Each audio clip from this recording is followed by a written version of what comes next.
تجسسوا ولا يغتب بعضكم بعضا أيحب أحدكم أن يأكل لحم أخيه ميتا فكرهتموه واتقوا الله إن الله تواب رحيم صدق الله العلي العظيم.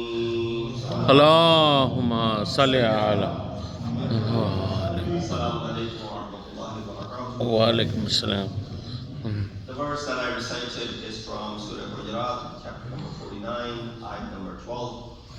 Allah subhanahu wa ta'ala in this ayat, in fact the surah which would be named the surah of Akhlaq, as it teaches us akhlaqiyat and ethics from the very first ayat of this surah until we reach this ayat number 12, which is definitely a problem that we see in our communities, in our societies, and that's where you feel that Quran is so ever living that it addresses issues of humanity and human life, humanity, things related to humans, regardless of how different the time and the period they may live in, those habits, those challenges pretty much remain the same.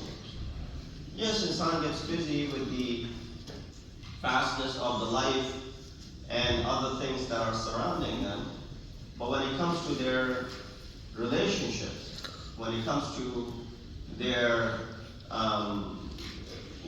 relatives and their family members and then their colleagues and any sort of interaction for that matter, all of those things, they require that certain rules and regulations must be explained, and Quran explained those things. That's why I've explained it before, and it's worth mentioning again. When we find ayat such as this, "Ma farratna fihi min shay," that we did not leave anything out of this book. "Wala ratbin wala yabisin illa fi kitabin mubin," that there isn't a wet or dry that has not been addressed in this Quran. Someone might get up and question you that where does Quran mention in regards to, for example, the energy and the electric energy and the other scientific things that are mentioned, or those things that we have now discovered, where does it mention those things?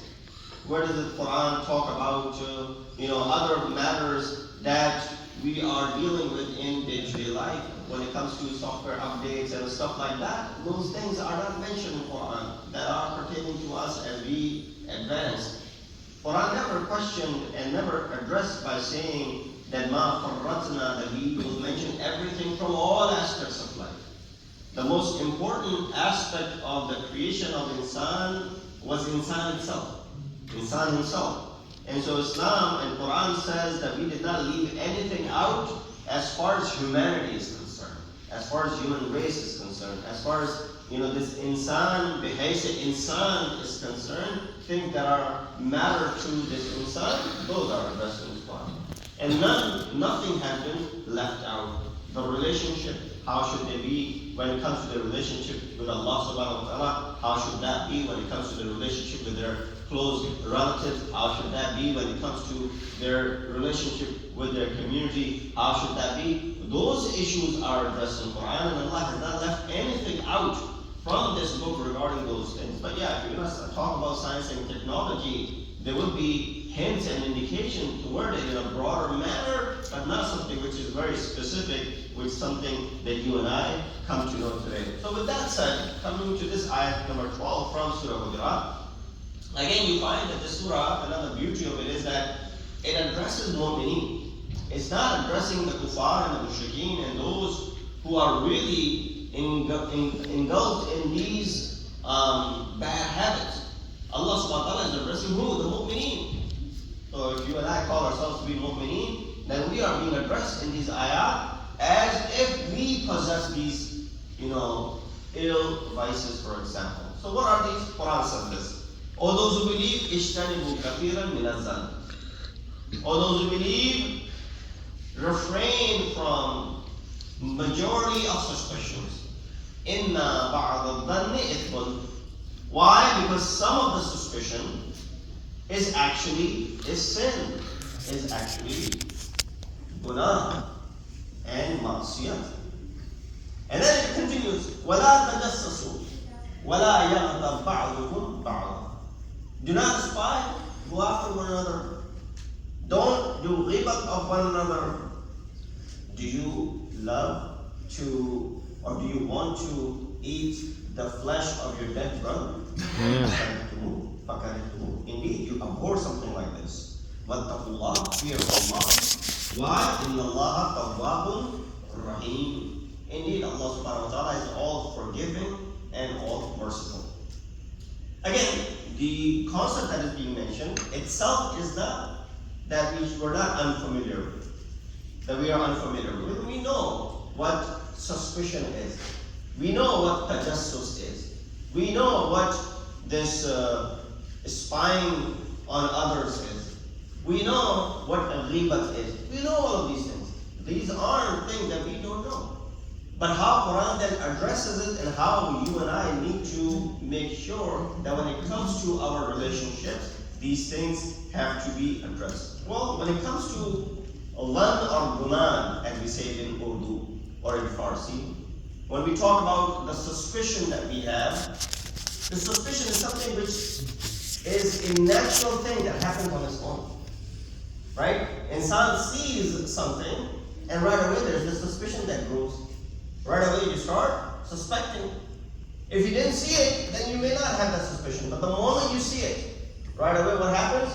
You start having this suspicion about someone. So this suspicion might be something غير اختياري, might not be in your control. You might not even be able to control it. The fact that you see something and right away your mind starts to process it. And you start suspecting. Oh, where is this person going?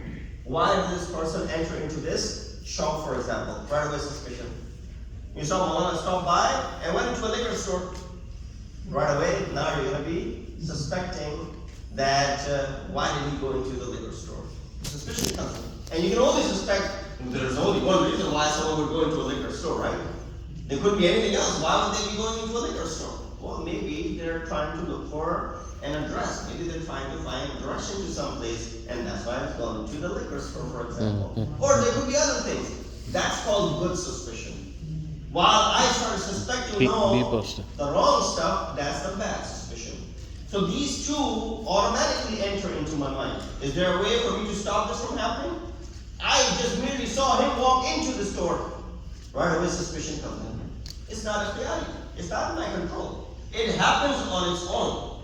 Now, it'll happen, you hear this a lot, someone who is a very negative personality, they might have this negative suspicion all the time. So therefore, that's something also given. But even if you're not a negative person, merely seeing something like this will do what? Will right away create this phenomena into you. And therefore, insan, cannot do anything about it. You have this wrong or the bad suspicion in you. How you deal with it, how you address this, that is where the application is. Sallallahu Muhammad wa alihi. Allahumma ala Muhammad wa Allahumma salli. So it wasn't in your control to have this suspicion, but it is within your control, within your reach to squash it. It is within your reach to get rid of it. It is within your reach to go ahead and say, no, I'm going in the wrong direction. I should not be going in this direction. That is something which is in your possession. It's coming on its own is something which you did not control, but how you deal with it, how you squash it, how you not share it with anyone, that is within your control. Tomorrow. But the first thing I'm going to do is what? Phone, right away, text, WhatsApp, message. Oh, guess what I saw? I saw so-and-so walking to, for example. So that is where that's in my control. Who said you should go ahead and do this? Nobody told you to do this. So that's where the application of this suspicion is. Amir al-Mu'mineen, Imam al-Muttaqeen Ali ibn Abi Talib. Allahumma salli ala Muhammad wa ali Muhammad. La tazunnanna bi kalimatin kharajat min ahadin su'an wa anta tajidu laha fil khayr muhtamila. Do not regard an expression that is uttered by any person as evil if there's a possibility for you to find something positive about it, how much more positive can you get? Right away, people start, associating this feature with people, right? Very optimistic person, right? This optimism that you have, this very positive person. He said, that's what Imam said. Do not, even if you hear something, if you see something wrongful coming from someone's mouth, someone said something in the heat of the moment. As long as there's a possibility for you to associate something good with it, do not go ahead and associate evil with it. That is the fall of Molana Mutaqiyan. So, if you're capable of bearing some good, then keep it as that. You say, well, that's very difficult for me. I did see something. I did observe it myself. And how is it possible for me to not go ahead and associate something negative with it? So, Allah.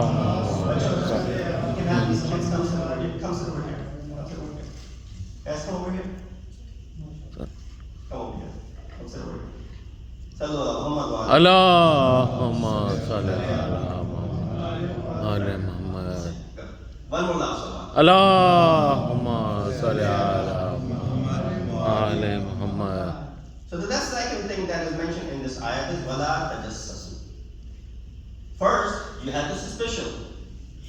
What does the suspicion lead to? The suspicion right away leads you to now have tajassus. Creative mind, right? Curious mind rather, not creative. Curious mind. You saw something, now you're curious about it. Ab kya hoga? Tajassus shuru ho jayega. Why? Why did they do this?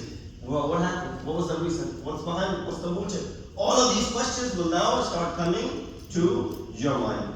So that's what Quran said very clearly. Not beating around the bush. Very straightforward, hukum that Quran gives here. Wala tajassasu. Period. No discussion after that.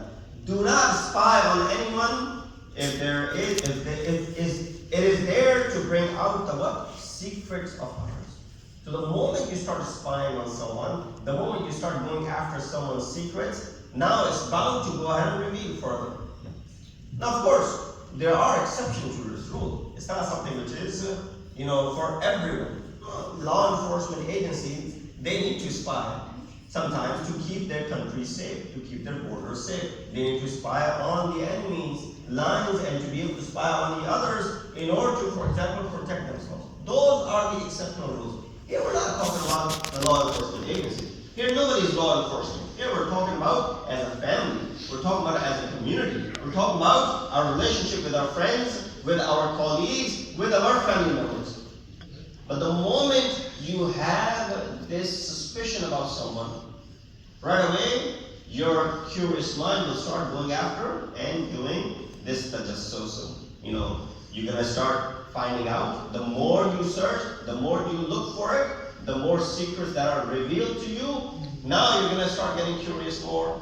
If I've gotten this far, I think if I do a little bit more research, I'll probably get to the bottom of it.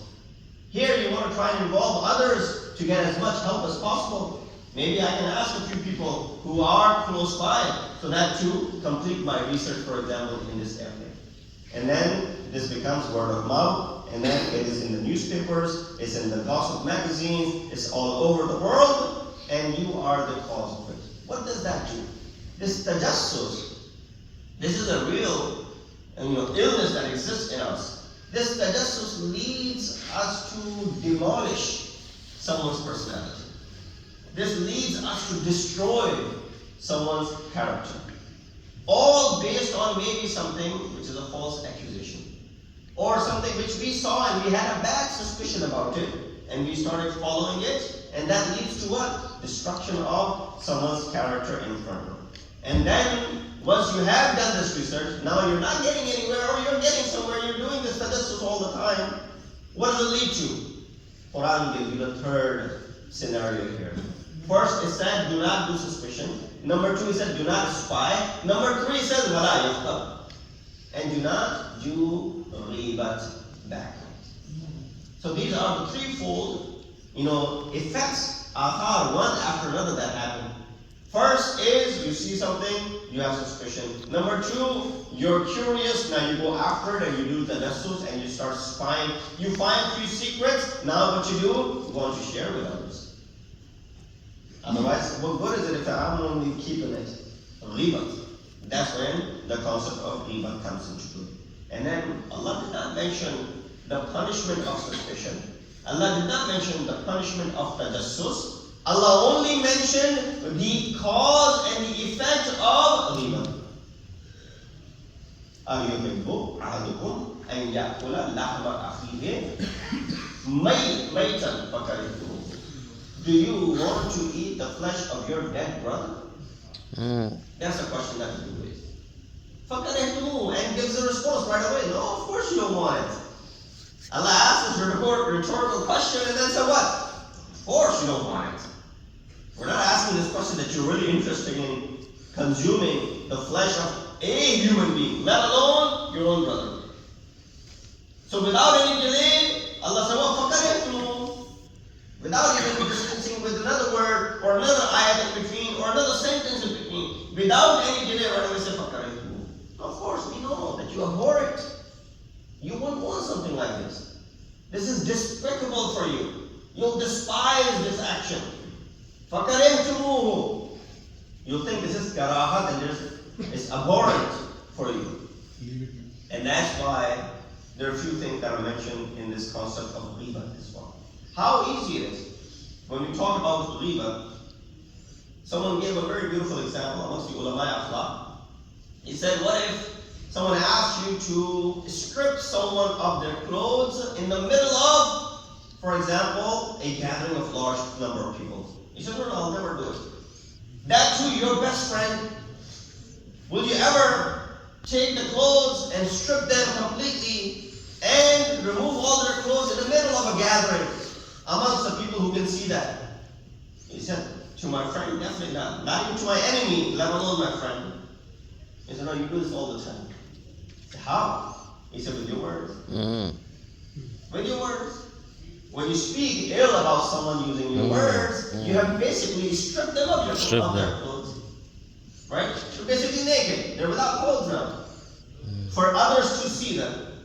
You didn't physically do it, but you did it at a worse scale by doing this, ghibat, and committing this crime. He said, would you like to eat? And that's why that example is given. Allah subhanahu wa ta'ala stops it from happening right that and there. It is indeed a result of being hasty and not thinking thoroughly. A lot of time, some of these things come about because we are so hasty in making our judgment. Right away. I wanted to allude to what is happening in the world again. Inshallah, tomorrow in khutba jumma we'll dedicate all the uprising that are happening and all the college campuses that are being affected right here in our own neighborhood, Rutgers University, where similar incidents have happened. The protests, which were peaceful protests, now these agitators have gone in to go ahead and agitate the peaceful protest and to turn it into something which is turning violent. And of course, law enforcement agencies have one mandate to go ahead and disperse these people, arrest them, and so on and so forth. And this is where you see how quickly haste and wrong judgment comes into play. Coming back to our discussion, inshallah, that will be tomorrow in khutbah jumma. Hurmat of mu'min. So you know that these three steps in this ayat number 12. I don't need to repeat them, but I'll repeat it one more time. First is su'izan, don't do suspicion. Number 2, tajassus, don't suspicion. Number 3, wala yaqtab, do not. This threefold discussion that just took place in this first, in this 12th ayat of Surah Hujurat. After that, if this person to whom you did the suspicion and then tajassus and then ghibat, if this person was a mu'min, why? Because Allah began the ayat by speaking to mu'mineen. Ya ayyuhalladhina amanu, O those who believe, do not do this. If you were to do this to another mu'min, how bad is that? If you were to do it to an ordinary person, it still is bad. But if this was to be done to a mu'min, just know and understand the worth of a mu'min. Hadith says, Inna Rasulullah nadara ila al-Kaaba. Rasulullah looked at the Kaaba. And then he said, فَقَالَ مَرْحَبًا بِالْبَيْتِ مَا أَعْظَمَكَ. Oh Kaaba, what is your azamat and what is the azamat of your maqam, وَأَعْظَمُ هُرْمَتَكَ عَلَى اللَّهِ, and how great is your hurmat near Allah subhanahu wa ta'ala. Of course, Kaaba is dear to us. Kaaba is the direction in which we pray. And we'll do anything for Kaaba. Of course, those who are today is still praising and justifying Yazid, they forget that Yazid had actually attacked the Kaaba too. You don't want to condemn him for attacking Imam Hussein? Fine. We see the boast that you have for Ahl-e-Bait. But at least condemn him for attacking the house of Rasulullah, Madinatul Munawwarah and Masjidul Nabawi. If you can't do that either, at least condemn him for attacking Kaaba of Allah subhanahu wa ta'ala. The house of Allah subhanahu wa ta'ala. That was attacked by Yazid. Consecutive years, 61, 62, 63, after Hijrah. He didn't stop with Imam Hussein. So you began with Ahl-e-Bait, attack Rasulullah, then attack the house of Allah subhanahu wa ta'ala. You know, if he was stopped at the first place, he would not have the courage to attack Rasulullah. If he was stopped at the second place, he would not have the audacity to attack Allah subhanahu wa ta'ala. But because Ummah was sleeping and did not stop them at the very first step, they had the audacity and jur'ah to move forward. Nobody stopped me there. I'll move forward, I'll attack bigger. I'll attack bigger. What is the hurmat of this Kaaba that you and I have learned to know? It's great. A'azam, Rasulullah is saying. But Rasulullah says, your hurmat to Allah subhanahu wa ta'ala is a'azam, walillahi lil-mu'mini a'azamu hurmatan minka. But by God, O Kaaba, while you have this great sanctity and respect and reverence and honor, you're only revered from one aspect, while mu'min is revered from three aspects. Meaning what? The honor and the azamat of a mu'min is above the azamat of Kaaba. That's what the hadith is saying. Rasulullah said what? A'zamu hurmataka alallahi wallahi lil mu'mini a'zamu hurmatan minka. From you, mu'min has more and more honor. لِأَنَّ اللَّهَ حَرَّمَ مِنْكَ وَاحِدَةً. Your honor only for one reason. وَمِنَ الْمُؤْمِنِ ثَلَاثًا. There are three reasons for the honor of mu'min. دَمَهُ وَأَنْ يَظُنَّ بِهِ ظَنَّ السُّوءِ. Hurmat of Kaaba is just tawheen. If someone does the tawheen of Kaaba, that is not permissible. But when it comes to mu'min, his wealth, his blood, and suizan toward mu'min, all of these things are part of the hurmat of mu'min and not permissible. Sallallahu Muhammad wa alihi wa sallam. Allah.